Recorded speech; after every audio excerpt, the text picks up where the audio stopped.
Okay, hi, my name's Eric Tetzoff. Welcome to the Pullman Police Advisory Committee meeting.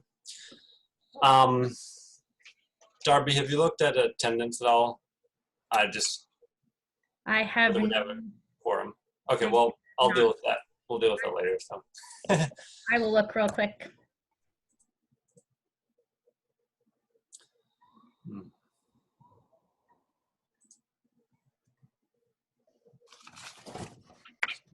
Quickly back.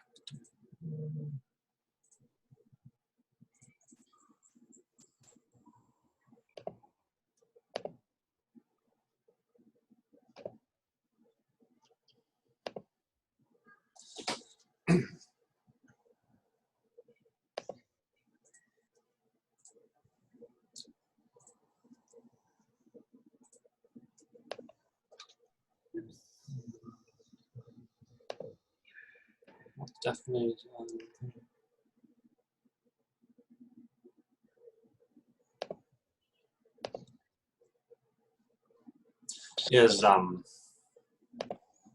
Is Chief here, or is just Jake filling in for the Chief? We have Jake tonight. Okay. Sounds good.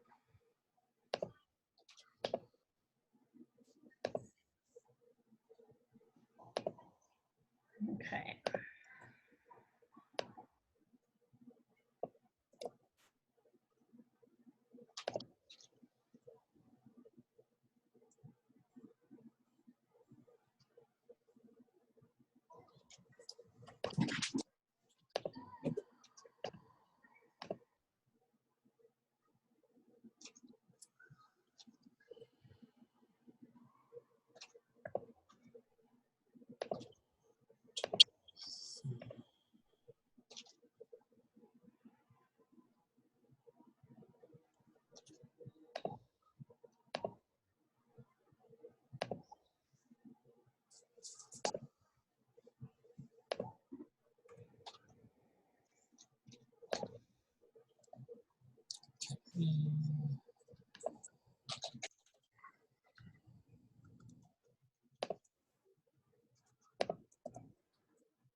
Okay.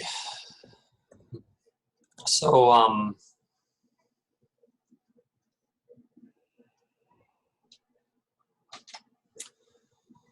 it looks like so it looks like the first order of business, before we get to approval of minutes, we'll get there once we know if we have quorum. But first matter of business is officer introductions. Do we have?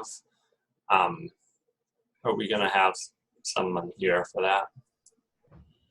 Actually, I pulled 3 officers into my office, and they're ready and here to introduce themselves to you and answer any questions. So whenever you would like that. Okay. Let's go ahead and roll with that then. All right. Go ahead, Jared.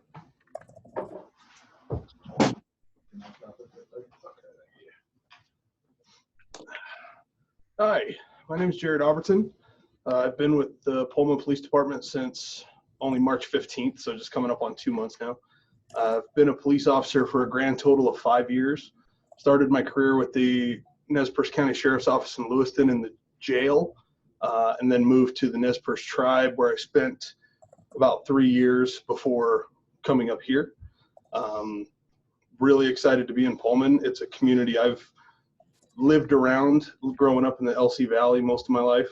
And when I started looking at the department about a year ago, really wanted to come here to be a police officer because it seems like, well, now it's confirmed, this department polices communities the way I think it should be done.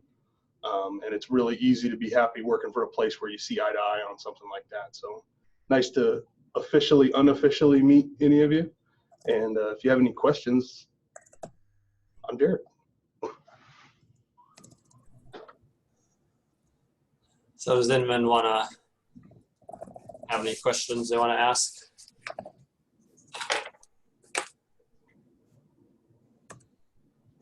I guess just to build on that, what specifically about the way that Pullman polices really caught kind of your attention?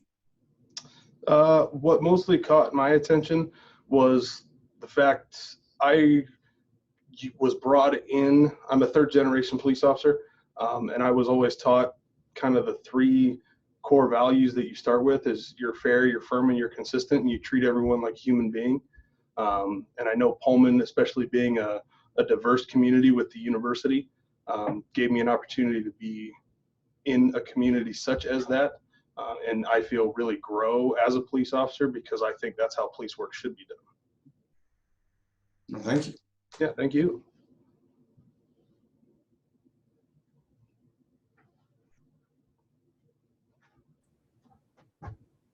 Okay. Let me make some adjustments here. Okay, I'll have another officer come up. Go ahead, Nathan. Hello, my name is Nathan Patterday. I've been with the Pullman Police Department for about 3 years now, actually May 14th. So I'm very excited for that 3-year anniversary to come up. Before I started working here, I worked in Oak Harbor for the Oak Harbor Police Department for about 4 years. And I grew up in this area. I'm a Colfax native, so I graduated from Colfax High School, went to school here, WSU graduate, and I said, you know what, it's time to come back home. Pullman Police Department was hiring, and that's how I ended up here.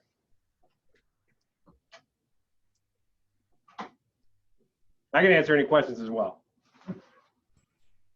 Hey, Nathan, this is Krista Gross. You said that you graduated from WSU? Yep, from, yeah, with a degree in criminal justice. There you go. Okay, thanks a lot. Absolutely. And what made you want to come here from Oak Harbor?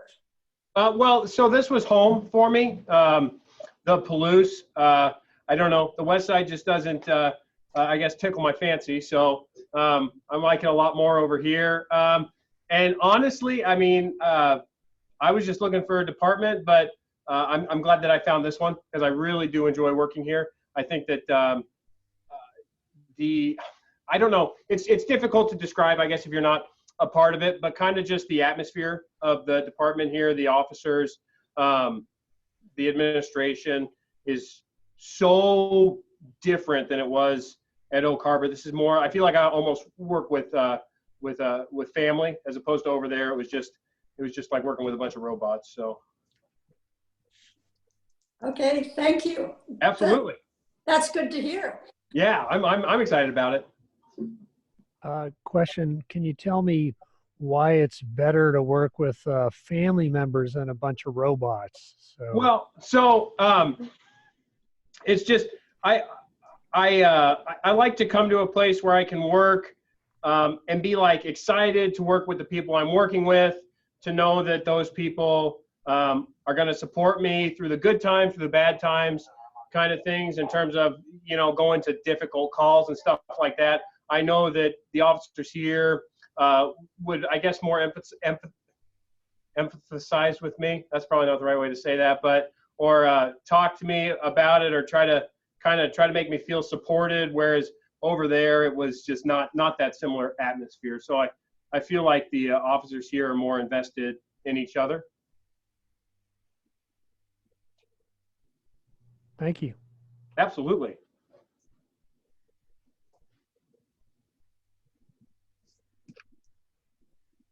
Any other questions, or is that all? Okay. All right. Well, it was nice. It was nice meeting everybody. If anyone has any questions, just email Commander and he'll let me know. Nice to meet you too. Thanks. Thank you. Thanks. Absolutely. Hi, I'm Tiana McNanny. I've been a Pullman police officer since September of 2016. I was currently going to WSU as a student. I was working at Walmart as loss prevention. When actually Officer Bray showed up to one of my shoplifters and told me that the Pullman Police Department was hiring and that it wasn't that often that they hired, so I should jump on it. And I was only 20 years old at the time. And I was like, well, shoot, how how old do you have to be? He's like, well, you just have to be 21 by the hire date. And I was like, okay. I turned 21 in July, and then I got hired the September after I turned 21. And that was probably the best decision I ever could have made. I really wanted to work for the Pullman Police Department because I saw how they treated people when they came to my shoplifting calls. Every single officer was so respectful. They treated them like they were human, like, yeah, they just messed up, but they're still human. You know, they were very compassionate to the people that they came to arrest. They made it, you know, shoplifting's a big deal, but the officers made them comfortable and didn't make them, you know, feel like trash essentially. And I really, really appreciated that. And that was something I definitely wanted to do. I wanted to be a police officer. And even though some of the people we come in contact with really messed up, they still deserve to be treated with respect and like people. So that was like my number one thing. And that's why I wanted to come to the Pullman Police Department. I'm back in school, finishing my degree. I took like 4 years off to kind of master things here. So now I'm trying to finish my degree. I just had my daughter in January, so my husband and I just welcomed our first child in January, so we're really excited about that. Any questions? Are you still working the College Hill beat? No, Officer St. Andre is doing that currently. I had to give that up because I got pregnant with my daughter, so.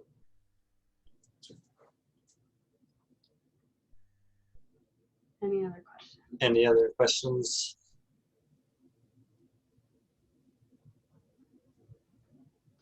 Nope. Well, thank you so much for coming and for Yeah, of course. telling us about yourself. So Yeah, thank you guys. it's good to meet you. A second.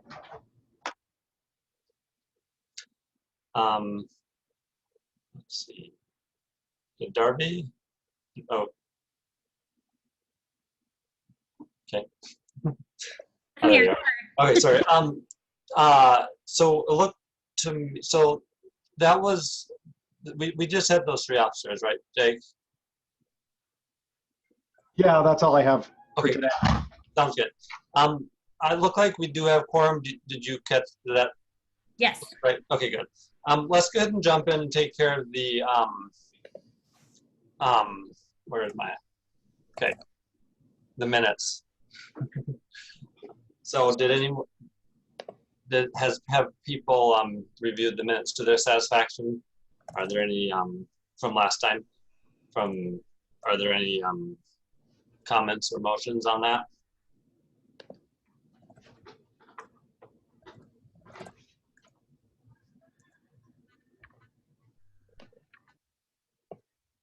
I'll move that we accept the minutes as distributed or printed or published. Okay. Do I have a second? I second. Okay. All in favor, say aye or raise your hand. Aye. Any opposed, same. Okay, so the minutes are approved. The next thing is a community survey discussion. David, are you handling that? Or does anyone know what we're talking about there? So that is Megan. So Okay. Doug distributed the information about the survey and some of the paths that the committee was interested in hearing about. And so Megan will be presenting that today as her role in the research fellow position. Awesome, thank you. Thank you, Megan. Are you ready for me now? Yep, go ahead. Okay. Hopefully I can share my screen. No? Let me make you a co-host and see if it will let you then. Okay.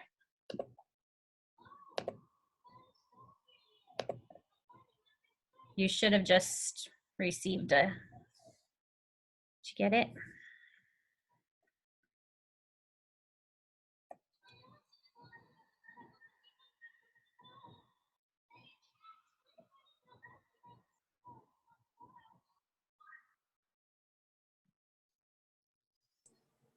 I may have to get out and back in because of my system preferences or something. Oh, okay. I'll be right back.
Okay, are you able to see that? Yes, we can. Sorry about that. Let me. And do you see the presentation view there? We do, just what you're supposed to be showing us. Okay, No thank you. notes, no nothing else, just this. Okay, cool. Thank you. Okay, so hi everyone. My name is Megan Parks. I am a PhD student in the Department of Criminology and Criminal Justice at WSU, and as Dr. Macon said, I am the current Public Safety Research Fellow. So I'll be talking today about police contact survey, so thanks for allowing me to share. So just first a little overview of what I want to talk about. My goal is really just to give some background knowledge and information regarding these types of surveys if the Pullman Police Department does go forward with implementing one. And hopefully this presentation can kind of inform a bigger discussion for the committee to have as well. I want to start by going over some best practices and methodology for distributing this type of survey, and then I wanted to end with talking about how to put these survey findings into practice for the department. So first, just to provide some background information on the rise of these types of surveys, the President's Task Force on 21st Century Policing in 2015 really emphasized the need to improve police-community relationships. In this report, it was stated that a positive relationship between law enforcement and the community is the key to the stability of our communities, the integrity of our criminal justice system, and the safe and effective delivery of policing services. And additionally, tracking and analyzing citizens' perceptions of police was also a recommendation. So a police contact survey really is supposed to fulfill that call to action. Additionally, it's been recommended that these surveys are distributed to the community more than once. Best practices suggest at a minimum that the survey should be conducted at least every 3 to 5 years to assess progress in relation to those overall goals and objectives. So this types of survey should really be a reoccurring thing, not just a one-time survey. And then also a police contact survey really does align with the Pullman Police Department and the chief's goals to adhere to that community policing model. This is a quote from Chief Jenkins where he speaks to really adhering to that model and emphasizing the principles of community policing. Community policing, just to give kind of a brief definition of it, it's generally defined as a law enforcement philosophy that's supposed to create a stronger bond with the citizens living and working in areas that the police are providing services to. It's supposed to allow officers to engage with local residents and prevent crime from happening instead of responding to incidents after they occur. The belief is really that community policing creates a partnership between officers and the residents. And the belief is that the more involved the police are with the residents that they're supposed to protect, the more the residents can really help law enforcement achieve their goals as well.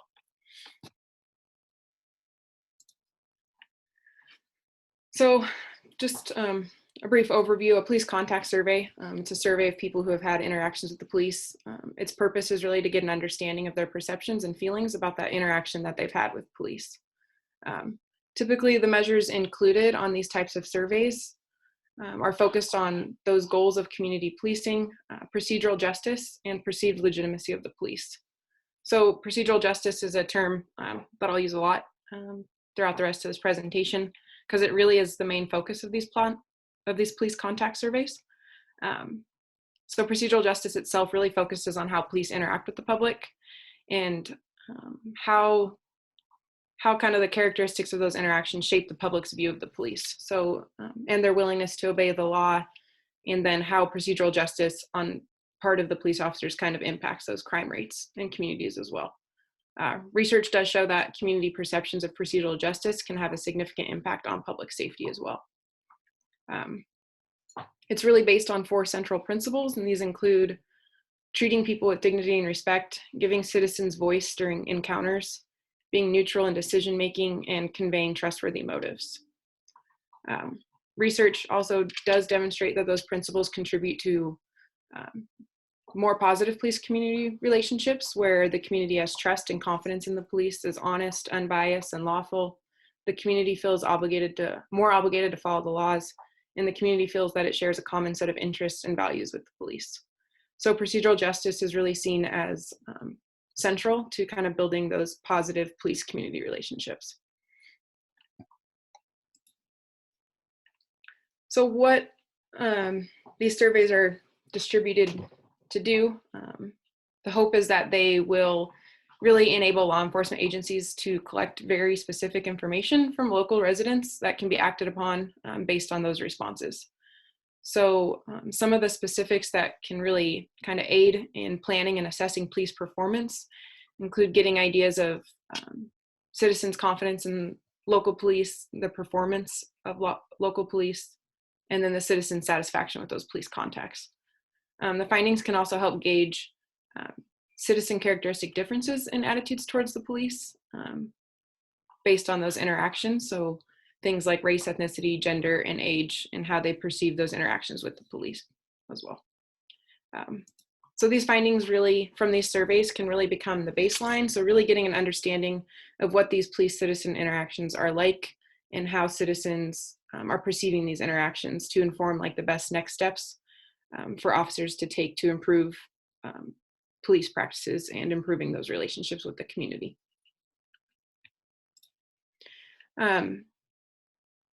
These surveys are also really central to, or thought to be really central to building that community trust. So also stated in that 21st Century Policing Report, the need for strengthening those relationships was seen as is seen as one of the most critical challenges facing police departments today. So these surveys can really help to build that community trust. First, a lot of people like to give their opinions. So people in the community can appreciate it when local police ask for their input. And it also gives them a way to express their concerns or maybe deliver kudos if that's the case as well. In just putting out the survey also shows that the police care about the citizens that they're sworn to protect and that they value their thoughts on those interactions as well. So even though these types of surveys may not establish the same type of rapport and trust that in-person kind of meetings do, they still convey to the citizens that their input is important.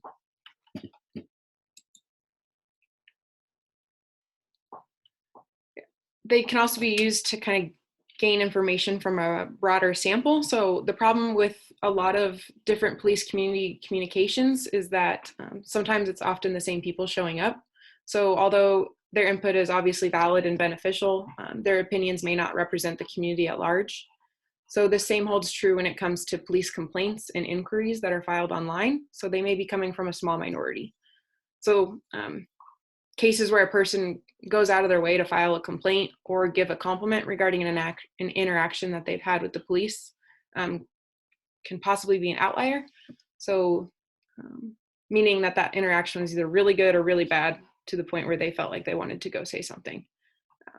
This is a concern even for a survey with a larger sample because those who respond might be biased one way or the other, but at least you're able to get a larger, hopefully more representative sample than just those individuals who file something online. And then also these surveys can help find solutions to pressing problems. If there happens to be an issue or unrest in a community, It's important for police departments to really get to the heart of that problem quickly in order to find solutions. And getting those findings quicker means really taking steps towards improvement quicker as well. So these surveys they can really provide quantifiable data that can easily be compiled and analyzed, and they're a pretty quick method of doing so. Okay, so I want to talk about best practices for survey development and distribution. I really want to do this mostly just to demonstrate how crucial these elements are to really achieving the overall goals of the survey. I don't want to get into the weeds too much methodologically, but just to kind of allude to some of those points. How it's constructed and distributed really determines how useful the results are in informing change and improvement in the department. So first, in terms of designing and formatting the survey, there's just a few items here that are important to consider if it gets to the development stage. And the first is clarifying those objectives. So really determining what questions are to be asked, because the objectives really will dictate the approach to sampling, the method used for delivering the survey, and the analyses that will be conducted with the data that's collected. And a lack of clarity in the purpose of the survey will lead to data that may not answer the key question. So it's really just asking, what do you want to learn from the survey? And once that research question is decided on, it can be used to evaluate all other steps of the process. Keeping it short is often a recommendation for these types of surveys. People are asked to do surveys all the time. So the police department will be one of many that's asking citizens to fill out surveys. So as everyone knows, when you get a survey, you kind of weigh the cost and benefits, like, is it worth the time and effort for me to do it? So really a good rule of thumb, they say, is about 15 minutes for a response on the survey. Making sure that they're easy to fill out, so including instructions when needed, making sure that there's clear transitions if the survey covers several topics, and then using consistent formatting and limiting the number of open-ended questions, which are questions where individuals can go in and fill it out however they want.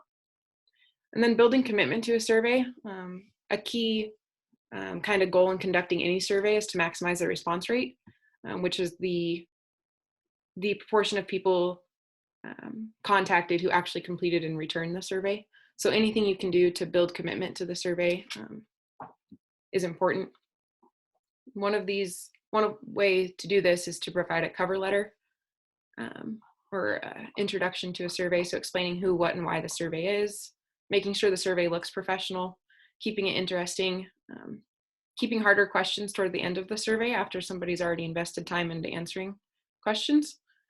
And then just not asking questions that you don't need. So that goes back to the objectives of the survey. So what's the main research question, and avoiding just random questions that don't contribute to that. And then also pilot testing. So that's distributing the survey to a group that's not your sample of interest prior to actually distributing the survey, to get a better idea of whether or not the questions make sense, how the flow of it goes, the layout, instructions, making sure everything's clear. And it can also be good practice to see what kind of data comes from the survey and what that might look like on the back end in terms of data analysis. So there's lots of different types of questions to choose from when designing a survey. The broadest distinction that we tend to make is between closed-ended and open-ended questions. Closed-ended questions are sometimes called fixed choice questions. They have those pre-established answers that the respondent can choose. Each of these has their strengths and weaknesses. I put the strengths in green and the typical weaknesses in red on this chart. I won't go over each of those, but really in the end, the choices between these types of questions really depends on the nature of the project, the level of commitment you'd expect from the respondents in your sample, and the capacity to manage and analyze the resulting data. So now I just wanted to kind of go over some examples of these types of different types of questions that can be on surveys. They show how the question's asked, but then they also give examples of the data that comes from asking the question in a certain way, and then what the analysis might look like as well. So the simplest form is a dichotomous question that's close-ended, yes or no, when you just give the respondent an option to choose between the two.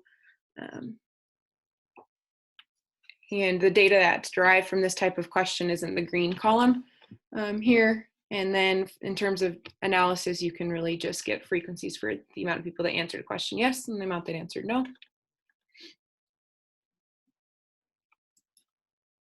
And then multiple choice single answer. This is the one people are pretty familiar with these, obviously. We answer these a lot. This is the most common. The answer choices shouldn't overlap. They need to be mutually exclusive, and everyone should be able to find an answer that works, even if that requires using an other option. And for the analysis, you can use frequency tables like the one shown at the bottom, which really just give a representation of the number of people answering in each category. You can also do select all that apply type multiple choice questions where they're not restricted to just one option. This is when you want or need to give people the option of selecting one or more answers. So here the example is race. Each of them becomes a dichotomous. You check it yes or no. And then the data analysis for that can be a little more complex, but at least it's all encompassing.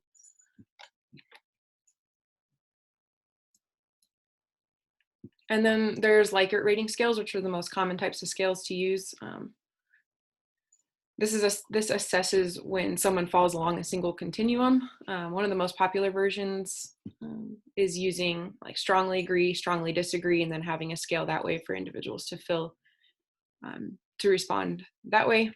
They're usually set up to have like 5 or 7 options with a neutral choice in the middle.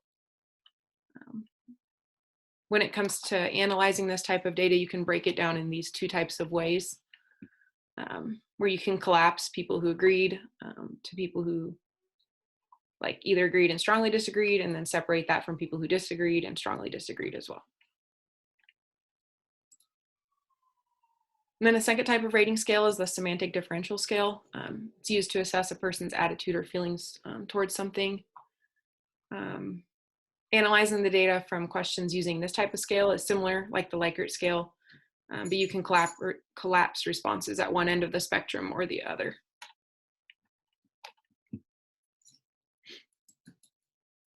And then here's just a kind of a glimpse of a way to kind of visualize this data on a survey. This is a matrix that can be used.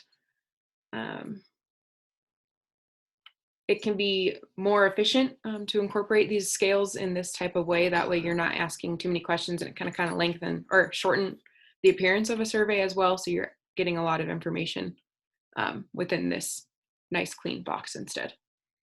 And this type of data that you can get from this type of matrix is good for comparing across different items as well. And then lastly is those open-ended questions, which you can have vary. You can give them a big box to fill in a lot, or maybe it's just a single response that you want. They're not predetermined or presented at all to the respondent. You provide the space for them to go in and respond. You obviously have less control from a close-ended question. They can just write in whatever they want. And then the biggest disadvantage here is the data analysis of open-ended questions, obviously, because you're going to get a lot of feedback that maybe you didn't expect, or that varies a lot from participant to participant.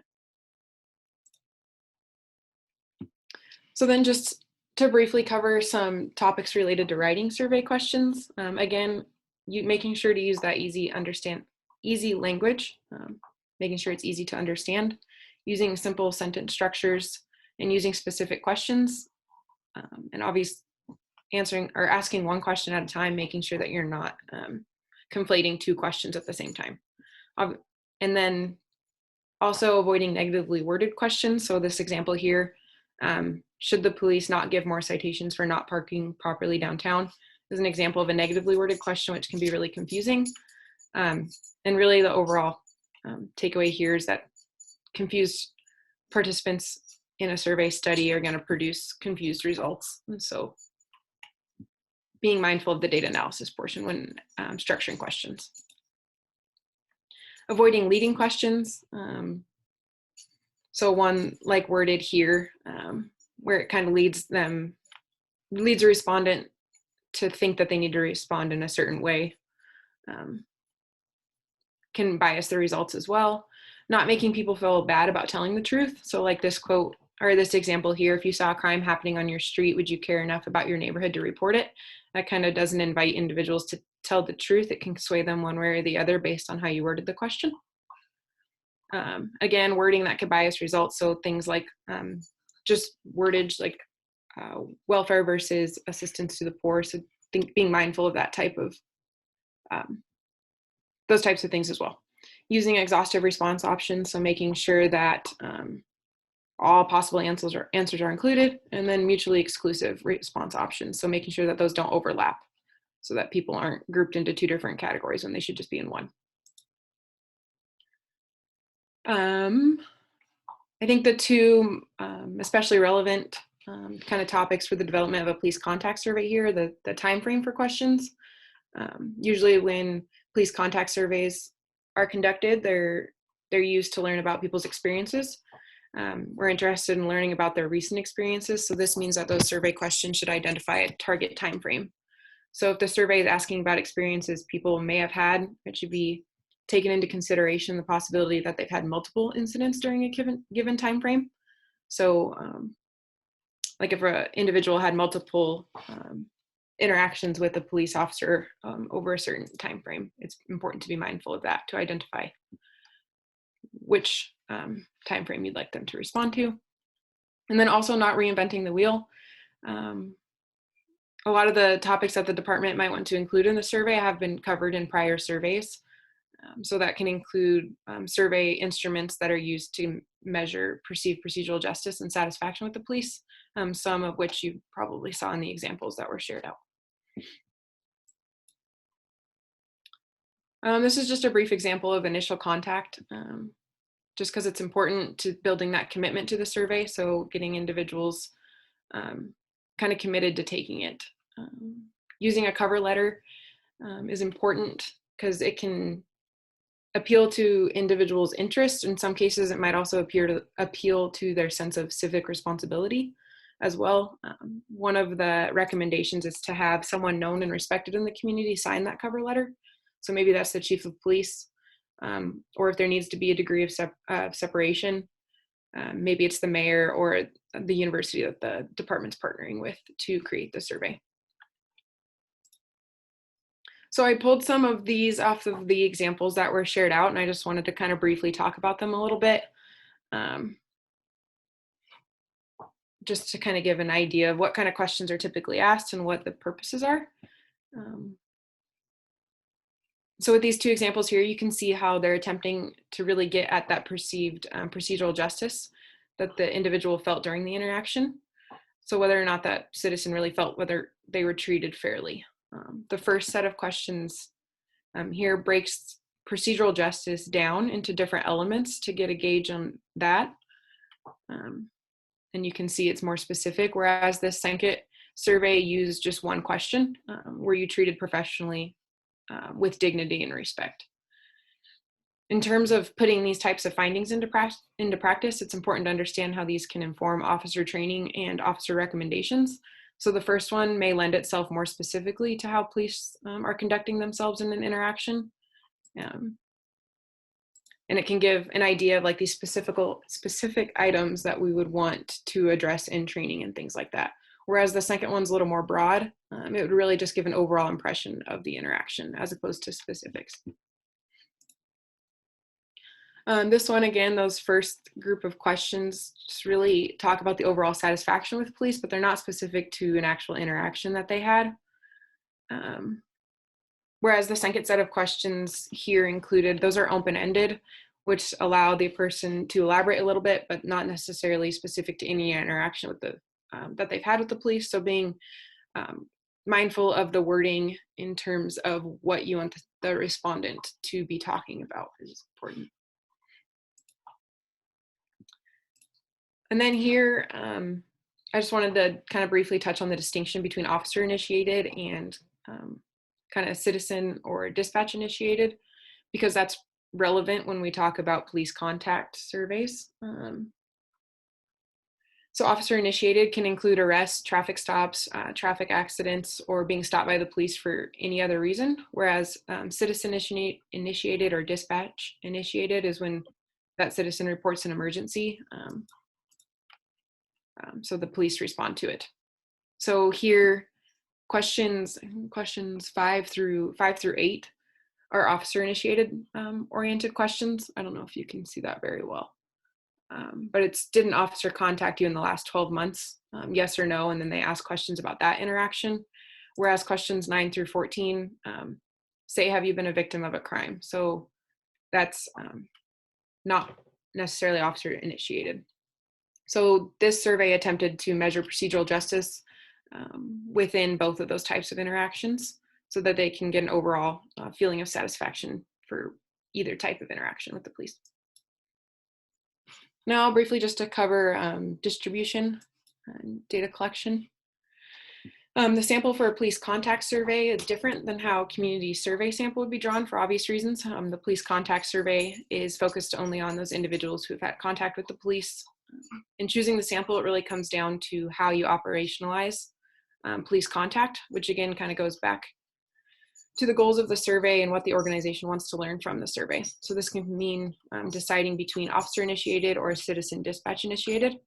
There's 2 examples here. That first one from Portland, it would be considered citizen or dispatch-initiated, whereas the second one would be officer-initiated. So surveys can also be built around specific interaction types. So either as a whole survey or one survey can have different sections within them that aim to understand police interactions based on certain types of events. So for example, police interactions with victims of domestic violence maybe. So if you wanted to gauge those types of interactions, the survey can be tailored that way as well. In terms of data collection, these are obviously the most typical methods used. Phone, interaction, or interactive voice response, which is a recording that can be used, in-person interviews, online surveys, which can be solicited via a mailed letter, a text, or an email, or maybe they're just posted online like a department website, which are some of the examples that were sent out.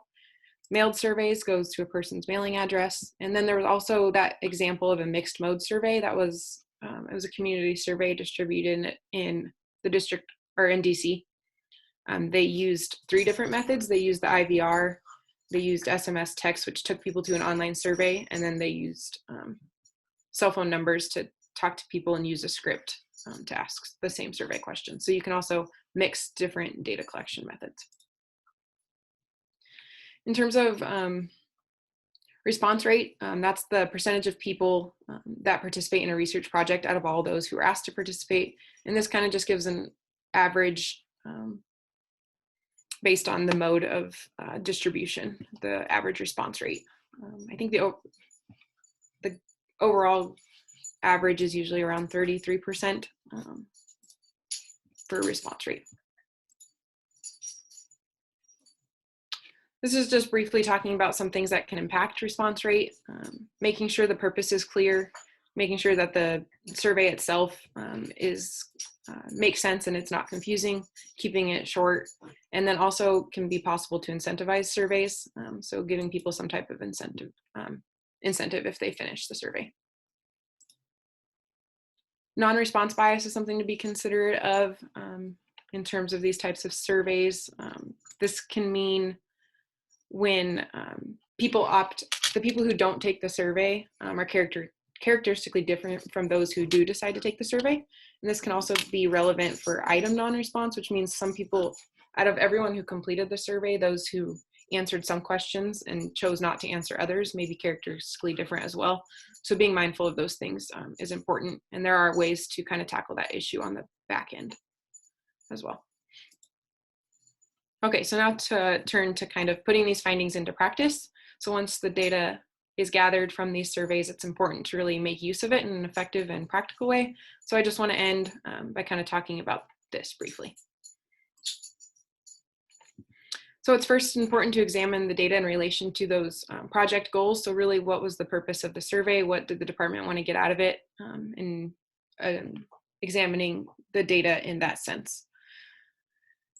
The next steps really to effectively address the concerns that emerge from the findings. And in doing this, I found that in some of the research, it's really important to review the existing practices and operations and policies of the police department And that's to get a better understanding of the best ways to really address those gaps or problems that are identified in the survey. So really having an understanding of what the department's already doing can really inform the best steps forward based on any issues that emerge from those survey findings.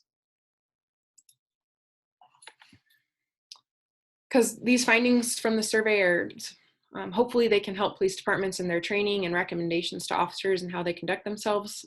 For example, these types of surveys have the potential to inform how police conduct themselves in traffic stops. So whether or not they're explaining the reason for the stop or whether or not they're introducing themselves. They can also invoke the implementation of training on certain skills. So maybe that's skills related to listening and explaining during an interaction as opposed to a more broader communication training. They can also be the impetus for an intervention with command staff and supervisors. So really training them on how to model procedural justice in routine interactions with their subordinates.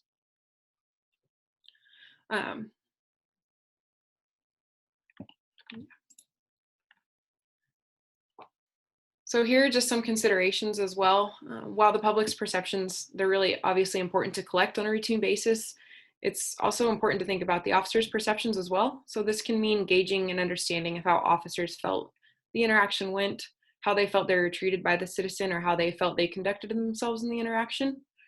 By getting both the citizen and the officer perceptions of the same interaction, the congruence between the two can be examined, which can really contribute to more specific recommendations for improvement. And then also, just to add another layer, you can get both of those perceptions and then compare that to actual body-worn camera footage of that interaction too. This would really provide a more in-depth kind of quality assurance, especially if the survey was distributed annually, because both citizens and officers would expect it to be coming. But again, this all comes back to what the department's expecting the officers to do while they're in the field and what they want them to be doing. It can also include officers' perceptions about internal procedural justice, which can include how they feel about promotional processes and disciplinary actions within their department. These types of measures can kind of bring attention to resource needs and deficits in the department. So this is really just kind of inward facing from the department to get the officer perceptions. Next, just something kind of novel is that it's not typical to ask citizens how they behaved or treated officers during the interaction. That could be an interesting measure because it can give kind of a more holistic understanding of that interaction. In general, the findings really should be reviewed to develop a plan for addressing concerns that's both practical and feasible. And also those findings can be shared out to other departments to inform practices as well as kind of provide insight to police interactions and ways to improve. And lastly, the findings produced from these surveys can really lay the groundwork for future research to be conducted. So if the findings indicate a certain issue, future research could focus in on what that issue is and provide more targeted, clear pathways forward for addressing that problem. So the police contact survey can really be seen as building a baseline of police performance, which can be built upon to inform real change, and it's really can be targeted at issues that the citizens and the department both feel are important. So just in conclusion, Owens and these policing scholars argued that higher levels of police legitimacy predict increased rates of citizen compliance, cooperation, and law-abidingness. Feelings about procedural justice most powerfully predict legitimacy when compared to feelings about favorability and fairness of outcomes. And citizens' personal experiences of police processes have a strong impact on their general assessments of police legitimacy. So police contact survey really, depending on the goals of it, how it's constructed and distributed, can address these types of concerns and provide a police department with the data necessary to really take the most meaningful steps forward. Okay, that is all that I have. I don't know if you guys want to discuss, but I will stop sharing now. Thank you for that presentation. And yeah, does anyone have any questions they want to ask?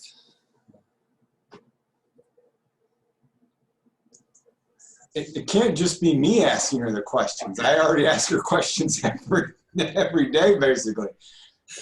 I have a question. I think you mentioned earlier that 3 to 5 years is a good recommended time to repeat the survey. But if you did it more than earlier than 3 years, is that a bad thing? No, I would say definitely not a bad thing. I think an annual survey would be ideal, but if at the very least 3 to 5, I think. Okay. So one of the things about those 3 to 5 is it's like a Seattle, right? Like Seattle, to get their sampling, to do all that and to coordinate that is a massive undertaking. Smaller agencies have a little bit more of that flexibility to be able to do an annual. And again, but it matches, what do you want to learn from it? Like, see, I mean, Seattle has that automated phone system that they use as well, right? And that kind of goes out and you can go through and push the little buttons and make that response. But it's impersonal, right? It misses some of what you can obtain from, you know, something that's more annual and that's targeted. And you have that ability to be much more flexible, which Megan talked a little bit about, and she would spend certainly a little bit more time talking about how you could adapt this based on what you want to learn for specific types of interactions.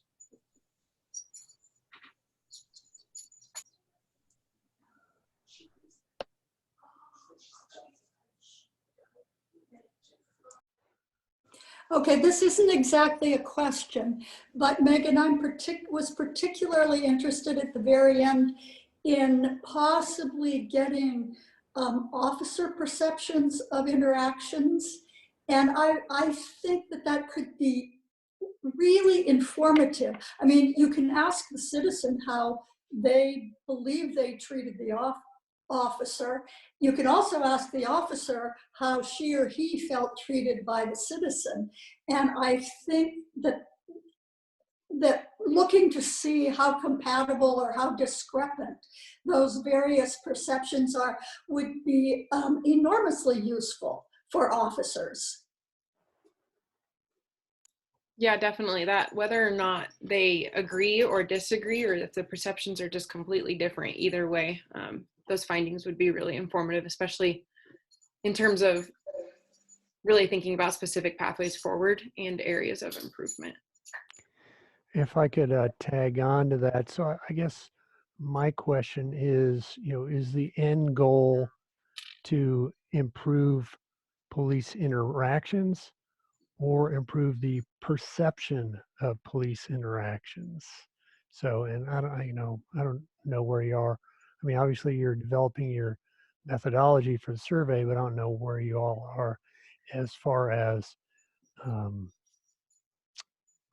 your themes and et cetera with regards to the survey content. Yeah, I think that's a really good question, and it does kind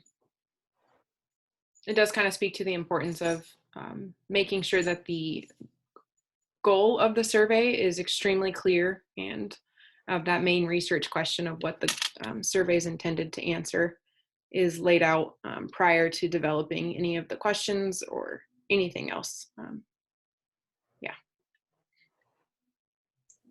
I say that's really what the purpose of all this was to bring it forward to the committee so that we have some guidance on, you know, what do we want to elicit from the survey? Do we want, you know, officers responding in regards to what they did or did not do, their own kind of quality assurance check? But one of the things that, you know, I've spoken with Megan about is really kind of, we have an opportunity to allow citizens to reflect on their own behavior. It is an opportunity to reflect on civility and how we ought to interact in communities, the type of community that we want to create in Pullman. We ask a lot of, you know, much of these surveys are entirely unidirectional. It's sitting next to, how do you feel about the officer? How did they do? And while we do that, we also owe it to us to be able to assess the officer's experience, you know, in that interaction, kind of setting that baseline. And of course, you know, as Megan mentioned, we've done this before, we've been able to look at body-worn camera footage objectively. And then, Barbara, your point, that congruence or the incongruence that's there, we can then study to understand. I think that the real challenge that, when I've spoken with Chief Jenkins about this, and certainly, you know, moving forward with, you know, with Jake and the other artists, what do they want to learn from it? We can design any survey the department wants, but what really matters is what do we as a committee put forward? I'm here as a committee member. That's why I'm not doing a presentation. It's what do we want to put forward And I, you know, as a citizen of Pullman, I really would encourage us to obtain the officer's feedback and the citizen, and to also think through, you know, from a, it's weird to say a quality assurance perspective, and I made this point in our last meeting, but I think this is a tremendous opportunity to identify what do we as citizens expect an officer to do in every single interaction, every encounter they have. This is what we expect of them. And then during the pilot testing phase and development phase, well, development, then the pilot testing phase, and then back to development, you know, what would the, you know, the supervisors, what would they expect? What would the officers themselves, if we ask them, you know, what would you expect another officer to do in every interaction they have? We start there, we build around it. And then we think through what would this take to do? Because I'm not running this. We're going to have someone else run it because there's already a conflict of interest if I'm on it. I can't recommend the very things I'm going to get paid to do as a conflict of interest. So we have someone else at the university that will do that. But the research fellow will be involved in the development, that whole process. I'll manage that. But we've made certain to create, so there isn't a conflict of interest. But that would be my recommendation as a member of the board, that we should have both, we should capture both. I think that is critical, and it should be built around our expectations for what interactions ought to look like, and then we can build from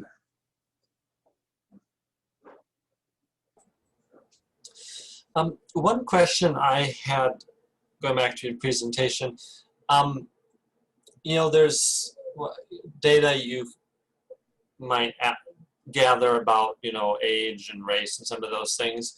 Do you know, I'm particularly thinking about race, whether asking a question like that would in any way make someone more or less likely to want to fill out a survey?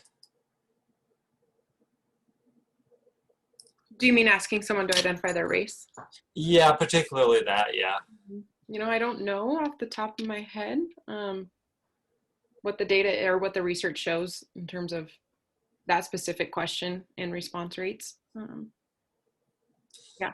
Yeah, I wonder, because it's like, I feel like it's an important bit of data. At the same time, I sometimes wonder whether that could, you know, whether that would cause someone to be like, oh wait, I don't want to answer that. Right. You know. Mm-hmm. Quick and easy answer is it goes at the end and you explain why you collect it, how you're going to use it. And then the cover letter, if it's a core component, then the cover letter details exactly why you're collecting these data. Okay.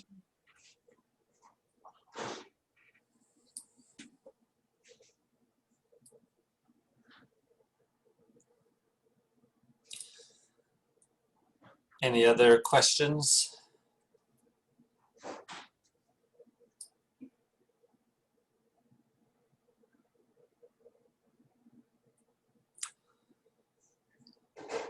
Okay. So going forward, I know, David, you sort of talked about some recommendations, but what's the next step on this? My understanding was that we were going to, as a committee, vote on the pathway forward. So is it a community survey, kind of a climate survey? Is it a context survey? And then we need to put that forward to the chief so that he can request funds to be able to implement the survey. That was my understanding, just based on those conversations. And then with that, then we developed a survey. I do believe the community's voice is critical to this. I think that we represent those constituent groups. So we need to help write the survey. So us, yes, alongside the Pullman Police Department and the officers. Again, I firmly believe that, you know, there needs to be adequate voice, right? Procedural justice has active voice as a component. I think the development has to have that as well. And it takes, you know, take a little bit of time to do. And then, you know, certainly with that, we can then, you know, help this other entity in the university who would then administer the survey. So they can put their estimates together so the chief has a ballpark figure, an estimate on what this would cost. And I think it really comes back to, so our role is what do we want to put forward, and then having an official vote on that, so the chief can then use that to inform the next step, which is starting the process to request the funds. And Jake, does it sound like something, did you get the impression that this was something that would be yearly? Well, I think we were still waiting on, I guess, the presentation and the recommendation. But yeah, I think it's something that we were definitely thinking to do, hopefully as often as we can, without being too burdensome or exhausting, I guess. That's why I simply asked that question. I was kind of in my head thinking maybe every year, maybe every other year, but I was thinking something a little earlier than 3 to 5 years. Yeah, it's hard to get actionable there, right? Like if you're thinking about, are we doing the things we're supposed to be doing? Are we trending the right way? I think encouraging I think officer buy-in is truly critical if you're going to get their perceptions. Megan could speak a little bit more about some strategies. We certainly welcome her back to fill in any of the blanks that folks have. But that's probably been the hardest. We can get citizens to generally respond, right? You call them enough, eventually they're fine, I'll take your call and I'll answer the survey. We're really getting officers to do this, because you're adding a little bit more to their workload, right? Their workflow is a little bit changed because it's like, hey, this is that random contact where it's saying I've got to fill out this survey now, because you're not going to get them to do it in every single one. We really wouldn't want that. That is too burdensome, but we kind of randomize, so we just get a nice random sample of interactions that they're going to go ahead and do this quick inventory. We've done over the phone, we put it on the in-car computer. There's a lot of different ways to do it, but we just need the committee to make that recommendation forward. And do we have enough, or should we wait and let people have time to think about it to get the broader representation? Because we are missing quite a few people.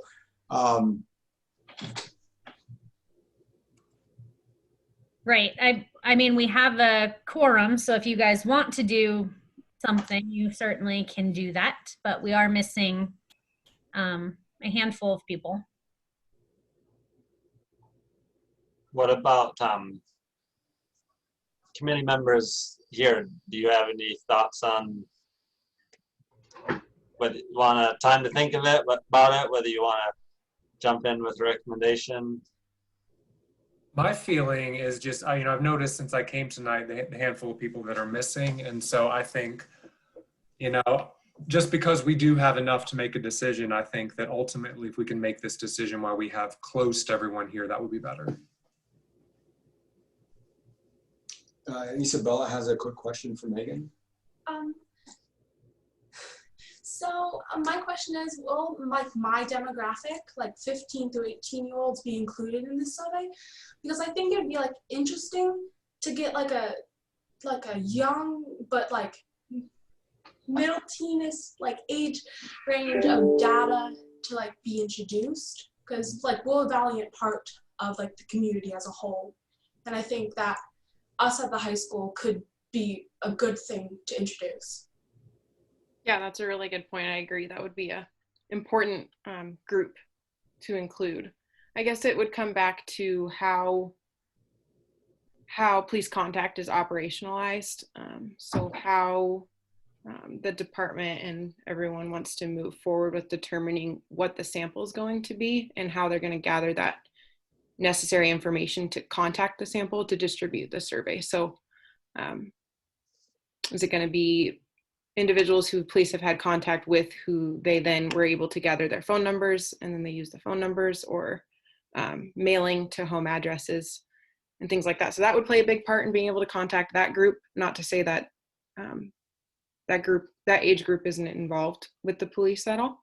And then in terms of age and completing the survey, I don't know if that's just IRB through the university, Dr. Macon. I don't know if you have more insight. Yeah, there's a few more hoops to jump through, which are important hoops that we have to go. We have to go through the process, but we could include them if that is something that the Pullman Police Department and the committee, it's just a check an extra box on the form. We have to write some specific, there's just a few steps we have to do, but it's possible. And others have absolutely done that before to capture that group.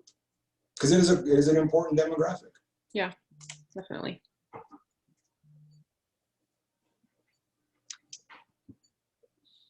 I have a comment just to make about whether to vote tonight.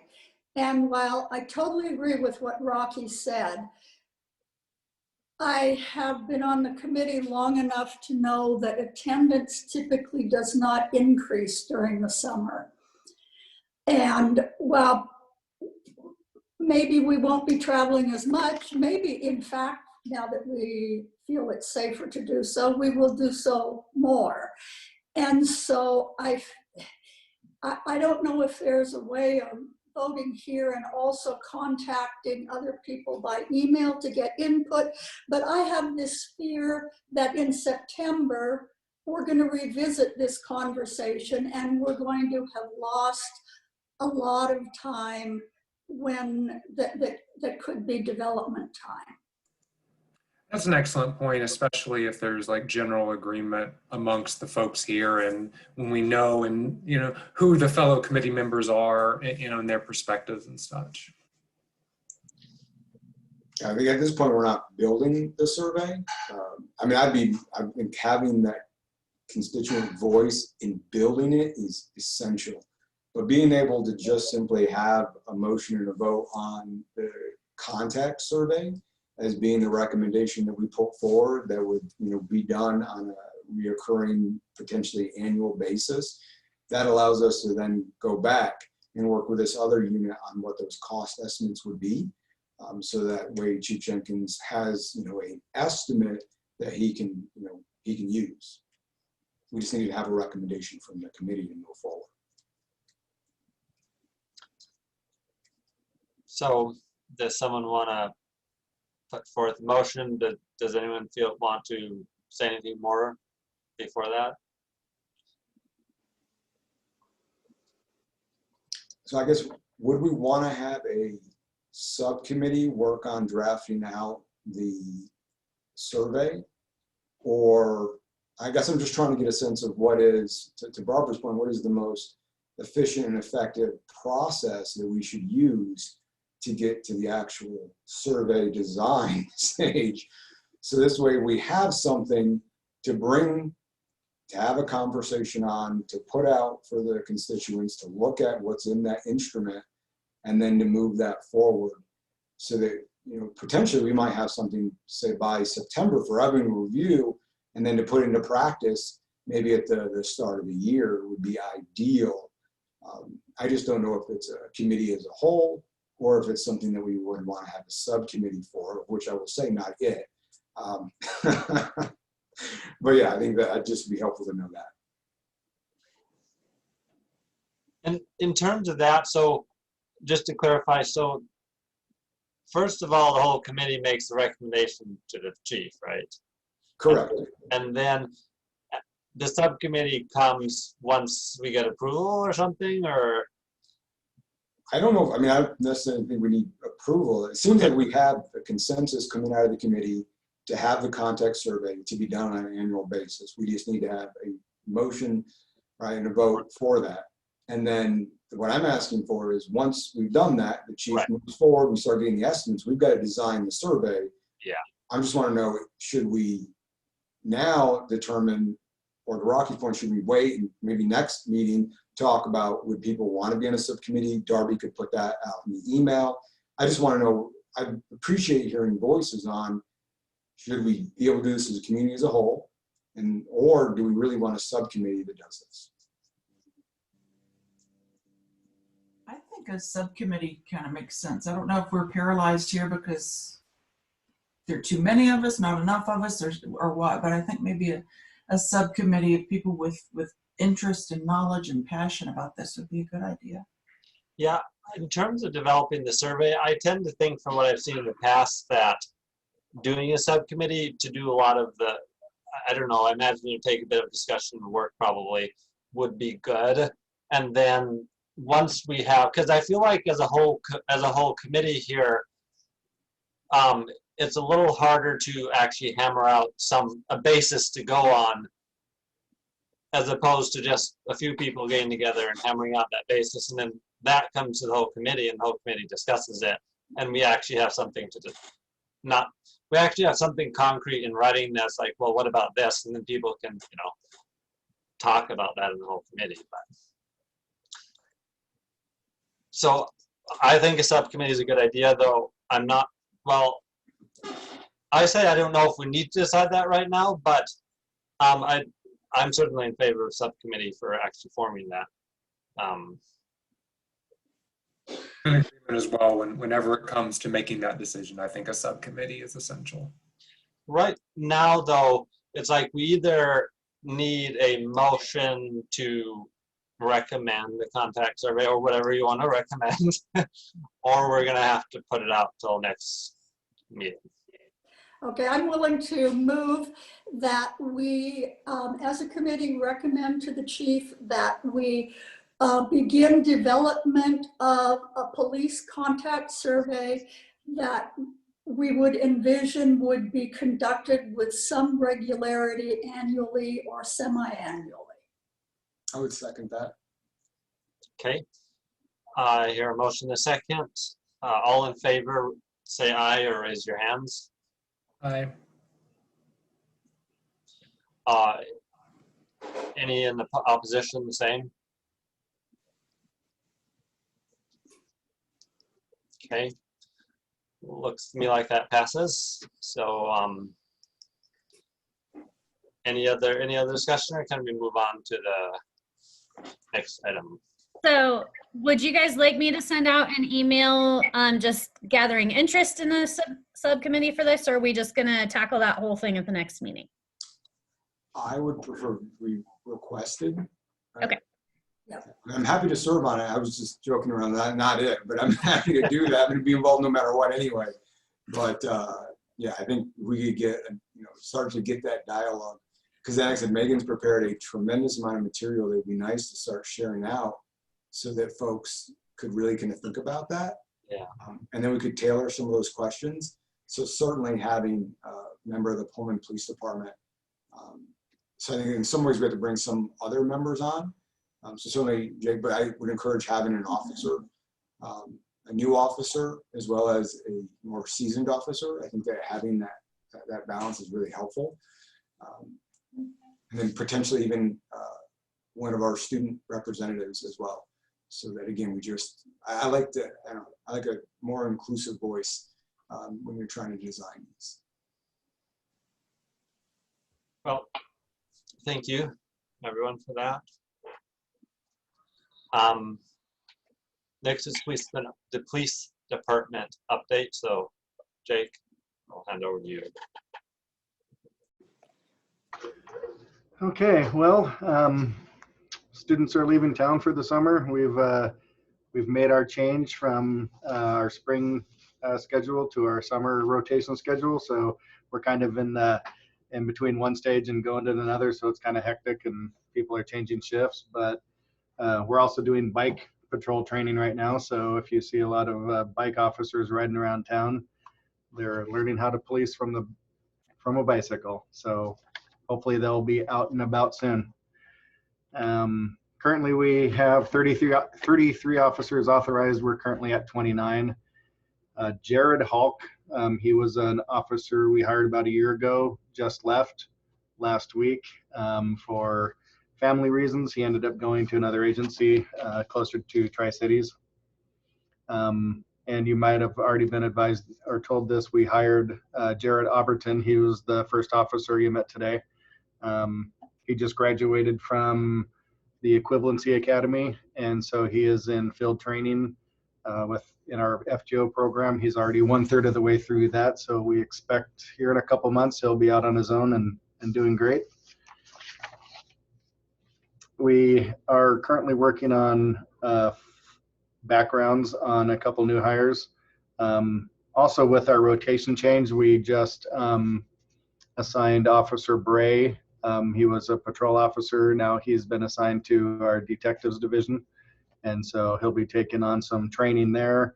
One of those trainings he's getting is background investigations, which is going to help a lot because, as you probably have heard, it takes a long time to go from the testing and application stage to actually get to hiring. So, and one of the big hurdles, I guess, is getting people through a background investigation. So we're getting a detective trained to help with the background investigations. We have interviews and testing scheduled for June, so hopefully we'll get a new fresh list to start looking at hires from. We did some workplace harassment training for all staff in the police department. And I guess in addition, one of our big trainings we accomplished last week was all of our detectives went to child interview refresher class, and some of our detectives, our newer detective got that training. And that's really important because, you know, interviewing children, you have to, I guess, do it right. There's no room for error. And in some cases, we're not even allowed to interview children unless we've had that training. So the more people we can get into that training, the better. Hey, Jake, before you move on, I'm going to piggyback off of that and just give everyone a gentle reminder that our committee members need to complete that workplace harassment training also. Some of you already did that, but some of you have not. And I know that some of you had trouble.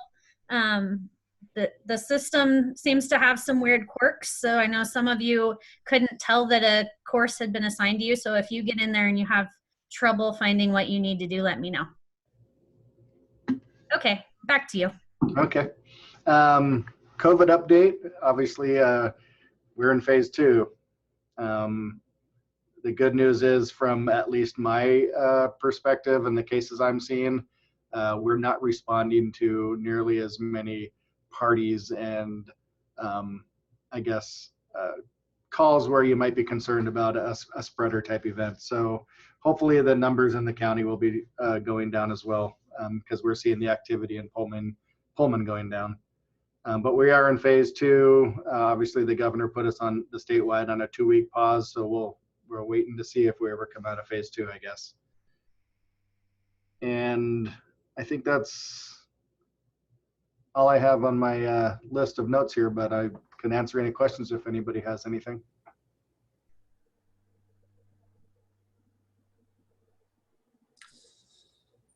Well, thank you, Jake. Thank you for the update.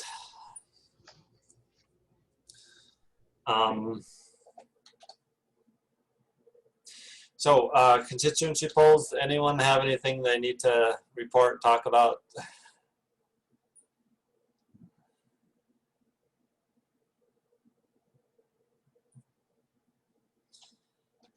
Okay, any public comment? I don't think there's any public here, is there? I don't think so. So it looks like that's all for our meeting. So our next meeting date is June 14th. So we'll see everyone then. I think I do have one other thing. Oh, go ahead. The chief wants to know about any possible future presentations that you might be interested in. He had a list here of some ideas, but as always, he always asks if there's anything that you would like us to prepare for and present at your next meeting. Any thoughts on that, anyone? I'd be interested in hearing about just public safety initiatives in Pullman in general. So I've been thinking more about having Krista introduce herself to us, some of what she was doing. I don't know, I guess just learning more about the community, right? Like learning about all the great stuff that we're all doing in the area of public safety. I don't know, we tend to look almost entirely to the police when in reality, you know, we all are involved in public safety. And I'd love to learn about what else is out there. And the chief gets, you know, a lot of interaction with different groups, and it just would be, I don't know, it'd be nice to learn what the community's doing around the issue of public safety. Yeah, so maybe if somebody else here has something that they'd like to present, I can give that recommendation to the chief. I'm always happy and eager to talk about safety when it comes to real estate, because people just don't realize how dangerous it is. So I'd be happy to, but I defer to anything that anyone else has that's probably more interesting to you?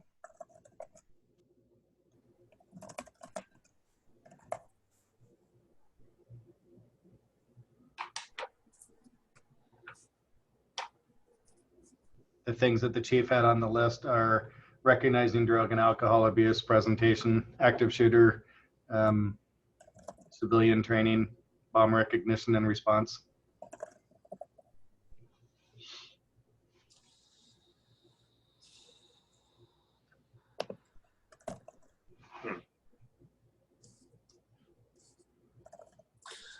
So do we need to work something out now, or does Darby want to work that out with? Do you guys have a preference for next month, what you would like to hear about? Is there something timely that you care about in June?